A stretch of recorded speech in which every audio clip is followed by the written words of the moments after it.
ఈ తుఫాన్ తీవ్రతను తట్టుకోవడానికి కేతనపల్లి శివారు ప్రాంతంలో యానాది కాలనీలో మరి కొన్ని ఇళ్ళు నీట మునిగిపోయినాయి. దాదాపు 10 ఇళ్ళు నీట మునిగి వాళ్ళందరికీ కూడా నిత్యావసర వస్తువులు కూడా అందజేయడం జరిగింది. మరి ఆరోగ్యపరంగా వారి ఆరోగ్యాన్ని రక్షించడానికి మరి ఏఎన్ఎంలు వీళ్ళు కూడా మందులు కూడా ఇవ్వడానికి ముందుకు రావడం జరిగింది. తుఫాను తీవ్రత చాలా ఎక్కువగా ఉంది. ఏదైతే 77లో దీప్ తుఫాను ఏ విధంగా తీవ్రంగా ఉందో అదే తీవ్రత ఇప్పుడు ఉంది. కానీ ఆనాడు ఆస్తి నష్టం ప్రాణ నష్టం బాగా జరిగింది.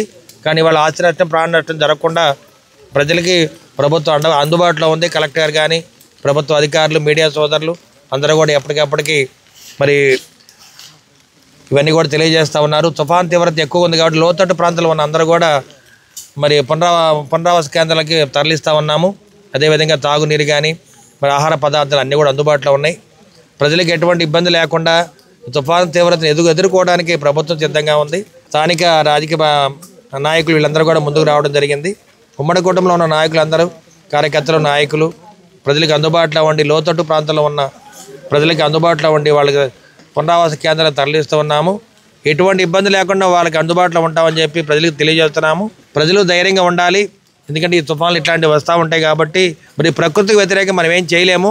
అందువల్ల కొంచెం వర్షాభావం తగ్గిన తర్వాత తప్పనిసరిగా ఏదైతే ప్రజలకు అందుబాటులో ఉండి మీ అందరికి కూడా రాబోయే కాలంలో మంచి మంచి ఇల్లు కట్టిస్తానికి కూడా మేము సిద్ధంగా ఉన్నాము.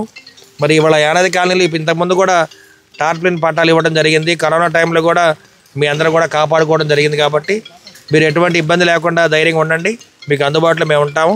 కేతనపల్లి గ్రామ నాయకులు కూడా మీకు అందుబాటులో ఉంటామని తెలియజేస్తున్నాము. ముఖ్యంగా చంద్రబాబు నాయుడు గారు ఎక్కడ కూడా ఇబ్బంది లేకుండా మీ అందరూ కూడా కాపాడుకోమని చెప్పడం జరిగింది. అందుకని ఎమ్మెల్యేగా నేను కూడా మరి ఇక్కడ చాలాసార్లు వచ్చాను. ఇప్పుడు కూడా మీతోనే ఉంటాను. మీరు అందరూ కూడా ధైర్యంగా ఉండమని చెప్పి తెలియజేస్తున్నాను.